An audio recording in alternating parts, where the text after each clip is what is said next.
Hi, everyone. Welcome back to Too Real. I'm your co host, Liz. And I'm your co-host, Omar. And today we're going to talk about power and the three-dimensional models of power featured in the Organizational Communication book. So, before we jump into that, I'm going to tell you just the definition of power, right? So, power itself. Mhm. And power is the capacity or ability to direct or influence the behavior of others or the course of events. Okay, that's Yeah. a good So, definition for power. yeah, no, I feel like it's very straightforward, right? So, Hmm. the first dimensional model of power is described by political theorist Robert Dahl, where he kind of describes it as A has power over B because B wants something from A. Interesting. Okay, and where do we see that in real life?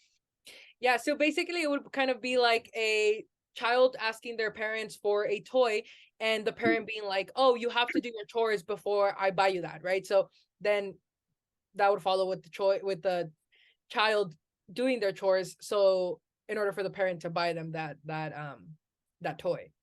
Okay, okay, I see. So that gives the mother like literally all the power. So Exactly. the kid will do anything to get what he wants.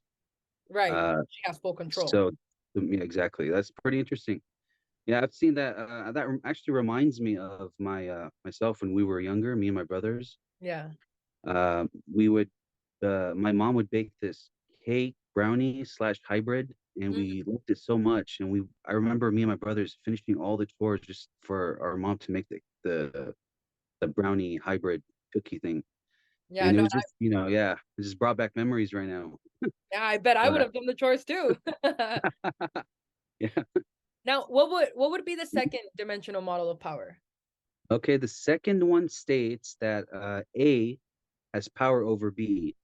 When A does something B doesn't want, but B can't do anything about it. Mm. Yeah, and a good example of that would be, you know how when the government takes away it shuts down your property, it takes away your property because it wants to open a freeway, and there's nothing you can do about it. It just you end up selling it, or they give you a good value for it, but no matter what, and in the end, they will take that land from you, and that's just and the second, there's nothing you could have done about it. Yeah. Right. Even though you're kind of getting that like incentive, I mean, you're still Mhm. having to do something you don't want to do, right? So Exactly. And yeah, so that's the second one. Anywhere you've seen that example in your life? I feel like that's presented everywhere, right? Like in many corporations, there's many people who, right, sometimes don't want to stay over for work or don't want to do extra things, or there might be even tasks that they're set up Mhm. for that they kind of have to go through just because that's what the higher ups are setting them out to do, right? Exactly, exactly. Uh, Actually, I have a story. We were, see, me being from Lebanon, Lebanon being such a, uh, it doesn't have the best politics there. So Mm, we used to own this property, similar to what the example I gave earlier. We used to have this property that we were halfway through building a house. And then the government comes and tells us that this whole land now cannot be it's not for housing anymore. So, and there's nothing we could have done. We tried hiring people to fight it, but nothing, everything failed. They won. They had all the power. Yeah. Yeah. Anyways, let me dive into the third model of power. oh, please The do. third one, the third one states that A has power over B when A makes B do something that B wouldn't otherwise do. And I know that sounds a little confusing, but let me give you an example of that. It's pretty much about influence. So it's when Mm, B does something that I mean, when B does something that he usually doesn't do, but ends up doing because of an influence from A. And a good example of that is like in today, how a lot of people that we like, they tell us to buy some products and we trust them fully. And yeah, and we end up buying it and we don't like it, and we would have never done it if it wasn't for us having some respect for them in the beginning. So that falls in the third model of power. Anywhere you've seen that in real life or has happened to you before? Yes, I mean, unfortunately, I feel like I'm not the biggest online shopper, but there's definitely like 3 gadgets in my kitchen that I've bought because someone on TikTok showed me that, oh, that it works so well and that it'll make my life We've 10 times we've easier. And next thing you know, I'm over here more even twice as much frustrated just because it didn't work yeah, the way that yeah. it was supposed to, right? So, and Mhm. all because they sat there and said to me, "Oh, look how well this would be." I usually wouldn't buy that. I'm not one that uses gadgets like that. But there you have me ordering things online because someone is telling me that they're gonna be good. We've all been there. It's crazy.